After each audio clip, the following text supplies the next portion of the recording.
국정기획위원회가 행정수도 완성의 첫 단추로서 세종 대통령실 건립을 신속 추진 과제로 선정했습니다. 임기 내 건립을 목표로 빠른 설계 공모 착수 등을 정부에 제안했는데요. 스튜디오에 나와 있는 국정위 국가균형성장특별위원회 박수현 위원장과 함께 자세한 이야기 나눠보겠습니다. 안녕하십니까? 안녕하십니까? 네, 지역에서 워낙 관심과 기대가 큰 사안입니다. 이 세종 집무실 건립, 신속 추진 과제로 선정한 이유가 무엇일까요? 예, 지난 8월 5일 국정기획위원회가 이를 신속 추진 과제로 선정을 했습니다. 네. 이 문제는 지금 앵커께서 말씀하신 지역에서 워낙 관심이 크다 말씀하셨는데 이것은 지역의 관심 차원을 넘어서 대한민국 국토 균형 성장이 아주 핵심적인 그런 정책이기 때문에 네. 대한민국의 관심이다 이렇게 말씀을 드리겠고요. 네.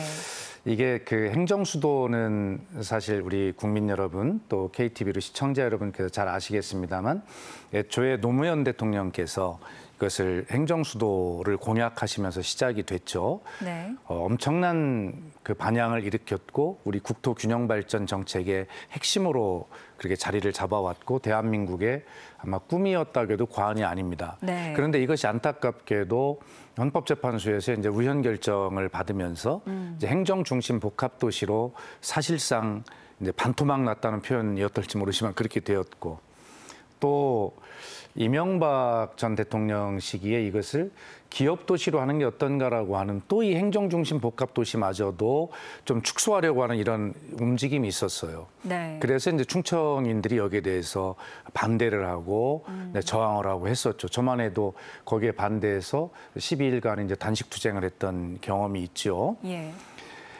이재명 대통령께서 이것을 새롭게 노무현 대통령께서 약속하셨던 그 당시의 그 정신으로 돌아가서 행정수도를 완성하겠다라고 하는 그런 약속을 하셨습니다. 그리고 구체적 공약으로 들어가 보면 그것을 위해서 임기 내에 대통령 세종 집무실을 완성하겠다 이렇게 네. 약속을 하셨어요. 자, 그러면 시간을 역산해 보면 임기 내에 대통령 세종 집무실을 완공하려면 적어도 지금 올해 안에 네. 어떤 이 설계 공모 작업에 착수해야 되는 예. 이러한 어떤 절차적인 것들이 이제 나올 수 있거든요. 그래서 제가 국정기획위원회에서 이 문제를 신속 추진 과제로 선정을 해서 예. 반드시 이 문제가 올해 안에 잘 준비를 해서 설계 공모 작업에 공고 작업에 착수할 수 있어야 대통령의 임기 내 세종 집무실 완공이라고 하는 약속을 지킬 수 있고 그것이 지켜져야 행정수도 완성이라고 하는 그 꿈이 네. 착착 진행이 될 수 있다. 이 세종 집무실 설계 공모 공고는 작은 것 같아도 이것은 강력하게 임기 내 약속을 꼭 지키겠다라고 하는 대통령의 의지 네. 그리고 행정수도 완성을 향해 가는 꿈 이것을 절대 잊지 않겠다라고 하는 약속을 다시 한번 하는 매우 중대한 의미가 있기 때문에 네. 이 부분을 제가 국정기획위원회에서 신속 추진 과제로 선정할 것을 강력하게 주장을 해서 수용이 됐고 그것을 8월 5일 날 선정하게 됐고 네. 제가 직접 행정중심 복합도시에 내려가서 이걸 직접 발표를 하는 바로 좀 전에 나왔던 화면이 바로 그것입니다.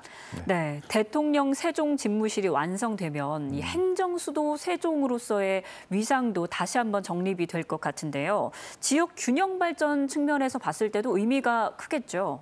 당연히 그렇습니다. 네.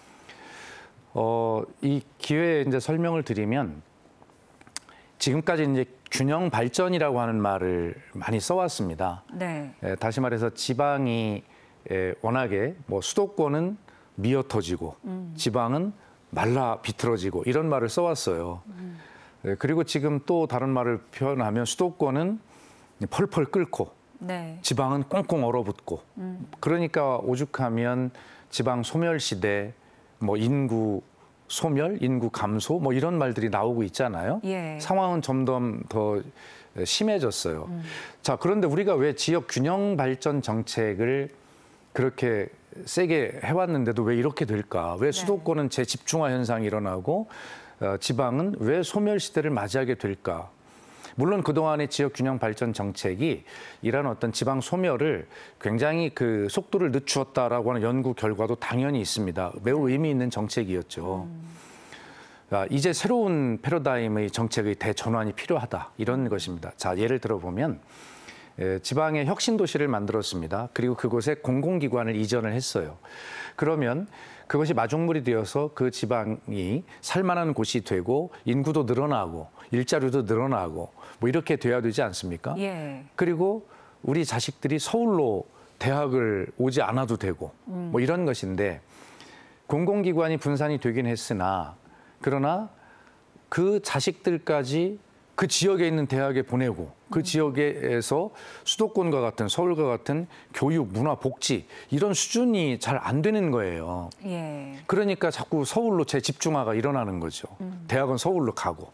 그럼 서울로 대학을 온 우리의 자녀들은 서울에서 대학을 졸업하면 또 서울에서 직장을 잡고 결혼하고 아이를 낳고 서울 사람이 되는 거죠. 네. 그러면 이 분산되어 간 공공기관은 일정 기간 역할을 했지만 사실은 본래의 목적을 다 달성하지 못하죠. 예. 그래서 이재명 정부에서는 지금까지 수도권의 자원과 기회를 지방에 이렇게 배분하고 분산하는 어떻게 보면 시혜적 성격의 이런 균형 발전 정책에서 예. 이제는 그렇게 지방으로 내려가면 그곳이 살만한 곳이다. 내가 서울로에서 출퇴근을 하지 않아도 네. 서울로 자식을 대학을 보내지 않아도 이곳에서 일자리와 주거와 교육과 문화와 복지가 함께 해결이 된다라고 하는 이런 정도 되어야 그 지역이 발전하지 않겠습니까? 예. 그래서 이재명 정부에서는 이 균형 발전 정책에서 더 확장이 되어서 그 지역을 함께 성장시켜 주어야 이 수도권에서 내려간 자원과 기회가 시너지를 내서 함께 목표를 이룰 수 있다. 그래서 균형 발전 정책에서 균형 성장 정책으로 또 확장을 했습니다. 네. 그래서 제가 이름이 국정기획위원회 내에 균형 발전 특별위원장이 아니고 균형 성장 특별위원장이 되는 것이죠. 이 새로운 정책의 변화이기 때문에 제가 우리 국민께 좀 자세히 설명을 드리기 위해서 설명을 좀 길게 드렸는데 잘 이해가 되셨기를 바랍니다. 네, 이렇게 잘 설명해 주셨는데 말씀하신 이유로 지난 정부들에도 대통령 세종집무실 이전이 계속해서 추진이 되어 왔었거든요. 그런데 네. 지금까지 지연이 됐었단 말이죠. 이유가 네. 있을까요? 예, 지금까지 대통령 세종집무실이라는 용어도 안 썼죠. 예, 그렇죠. 지금까지는 대통령 제2집무실이라고 그랬어요. 예. 그리고 국회도 국회 세종의사당이 아니라 국회 분원이라고 그랬습니다. 예. 그러니까 다시 말해서 국회 분원이든 대통령 제2집무실이든 무엇인가 중요한 것은 서울에 있고, 그죠? 네. 세종에는 어떤 부속적인 의미로 이렇게 따라 붙어 있는 이런 의미로 들리잖아요. 예. 그러니까 본질이 아닌 것 같은. 그래서 이번에 제가 또 주장한 것이 국정기획위원회 내에서 대통령 제2집무실이라는 용어를 이제 쓰지 않아야 된다.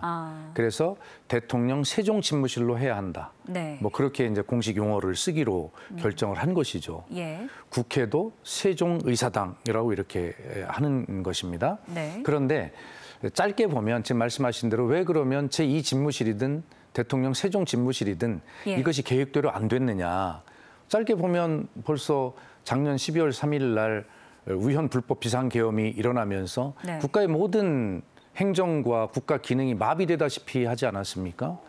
예. 그리고 아까 말씀드렸듯이 계속 행정 수도는 우현이고, 예. 그래서 이 수도권이 내려가면 안 돼라고 하는 그런 국민적 온전한 합의가 되지 않았기 때문에 사실은 이런 어떤 사회적 합의, 개헌 또는 심지어는 뭐 개헌이 아니더라도 특별법 예. 뭐 이런 것에 의해서 이 계획과 절차가 온전히 보장되지 못한 그런 측면이 있습니다. 네. 그래서 지금 질문하신 것처럼 계획이 있었다 하더라도 차곡차곡 진행이 되지 못했죠.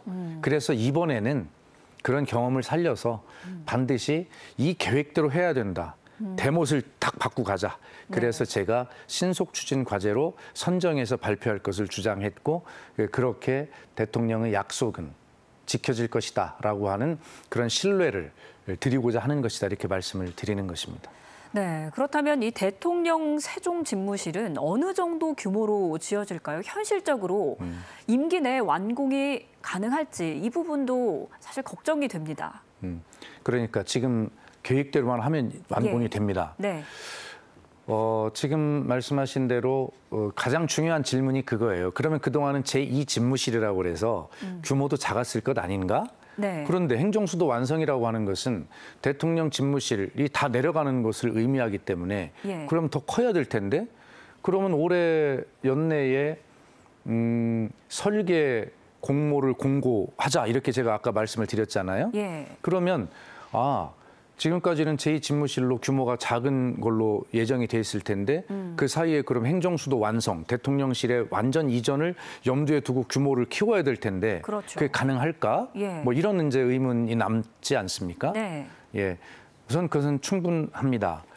그래서 원론적으로 답변을 드리면 행정수도 완성을 염두에 두고 그러죠. 그다음에 거기에 맞추어서 대통령실의 어떤 기능 의 보강과 확장, 그리고 확장 가능성 이런 것 모든 것들을 염두에 두고 제가 아까 말씀드린 대로 신속 추진 과제를 그렇게 예. 선정했다는 말씀을 드리기 때문에 그리고 지금 거기에는 국회 세종의사당과 함께 국가 상징구역이 지금 조성이 되고 있어서 네. 국가 상징구역과 대통령 집무실, 국회 세종의사당 이런 것들이 아주 잘 어우러져야 되지 않겠습니까? 네. 그래서 결론적으로 말씀드리면 행정수도 완성을 염두에 두고 여러 가지 기능의 확장 가능성 이런 것까지 고려하여 국가 상징구역 안에 있을 국회 세종의사당과의 여러 가지 기능적 조화 그다음에 또 아주 상징적인 곳인데 아름다워야 되지 않겠습니까? 예. 우리나라의 대표적인 영화 촬영 같은 것들도 거기서 이루어지고 우리가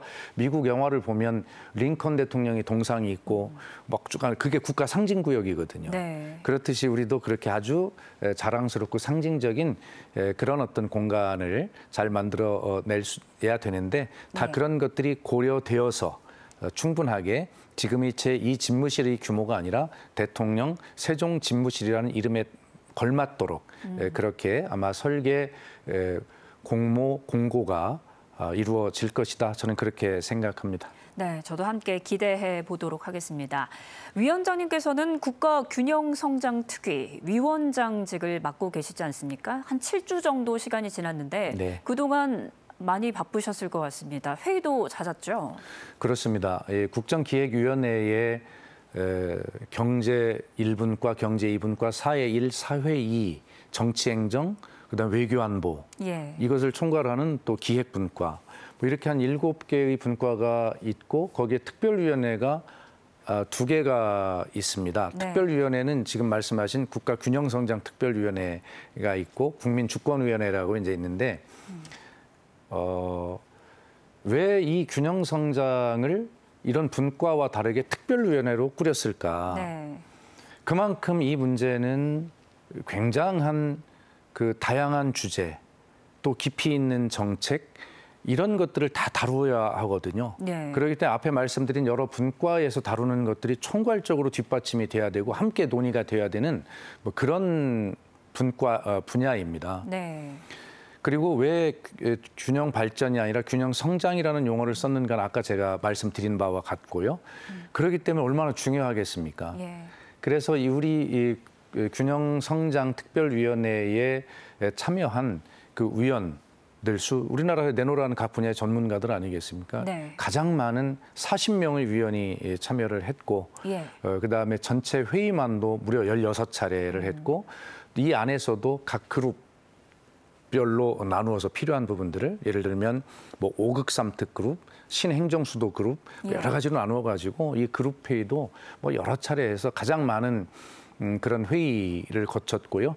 그다음에 여기에 출석해서 여러 가지 의견을 내주신 간담회에 참석하신 분들도 많이 계신데 너무 감사드리죠. 뭐 지방 정부, 또 각 부처, 네. 그다음에 각 그 시민단체 뭐 이런 등등을 포함해서 네. 또 국회 그래서 약 한 2,000명 이상이 저희 위원회에 오셔서 간담회와 여러 가지 조언과 자문을 해주신 것으로 그렇게 집계가 되고 있습니다. 네. 네. 이렇게 내로라 하는 분들이 모여서 머리를 맞댄 만큼 이제 이재명 정부의 국가 균형 성장에 대한 전략 어느 정도 구체화가 됐을 것 같거든요. 그렇습니다. 네, 소개해 주시죠. 아니 마침 오늘 우리 KTV가 이게 지금 생방송일 텐데 예. 그렇죠. 내일 국민들께 예고해드린 바와 같이 내일 대통령을 모시고 전 국민이 지켜보는 가운데 이재명 정부의 국정 5개년 계획을 대국민 보고를 하게 돼 있습니다. 네. 그러니까 KTV에서는 오늘 제가 이제 사전에 연습 겸 이렇게 말씀을 드리는데 그렇기 때문에 내일 보고를 드리는 거기 때문에 오늘 제가 자세한 내용은 말씀을 드릴 수가 없습니다. 국민의 삶에 굉장히 영향을 미치는 것들이 많기 때문에 미리 말씀을 드리면 좀 여러 가지 혼선도 있을 수 있고 뭐 그렇지 않겠습니까? 예. 그래서 말씀은 다 못 드리지만 이런 겁니다. 지금까지는 수도권 일극 중심으로 발전해온 것은 다 알지 않습니까? 네. 또 그것은 뭐 어쩔 수 없는 우리가 가진 현실이었고요. 지금까지 수도권 일극 중심의 이 불균형 발전 정책이라고 하는데 어쩔 수 없는 선택이었죠. 이것은 대한민국을 굉장히 위대한 수출, 무역, 경제 국가의 반열에 올려놨습니다. 네. 그러나 이제 세계의 모든 여건은 변하고 있습니다. 시대적 가치가 변하고 있죠. 예. 당장 우리 대한민국 영토만 봐도 아까 말씀드렸듯이 수도권은 펄펄 끓어넘치고 지방은 꽁꽁 얼어붙는다고 제가 그렇게 말씀을 드렸어요. 예. 그런데 수도권 안에서도 차이가 있어요. 여기서도. 네. 접적 지역이나 뭐 여러 부분 뭐 이런 데는 사실 지방보다 더 심한 어떤 불균형을 이루고 있지 않습니까? 네. 그렇기 때문에 전국을 이렇게 수도권 일극에 대응할 수 있는 그러한 어떤 체계로 만들어서 지방도 함께 발전시켜야 한다 이런 취지입니다. 네. 그래서 전국을 5극으로 나누었어요. 그중에 수도권도 분명히 1극입니다. 수도권은 수도권대로 발전 전략이 더 필요한 것이죠. 예, 그래서 뭐 예를 들면 뭐 지금의 대구 경북, 뭐 대경권, 그 다음에 이제 그 전에 부울경, 부산, 울산, 경남이라고 하던 예. 예, 이런 곳에 이제 보면 뭐 동남권이라고 할까요? 뭐 이렇게 그 다음에 이쪽 호남으로 오면 이제 지금의 광주 전남 지역이 있지 않습니까? 네. 그런 지역. 그 다음에 충청권이 있겠죠. 자 그러면 거기에서 빠지는 이제 강원, 네.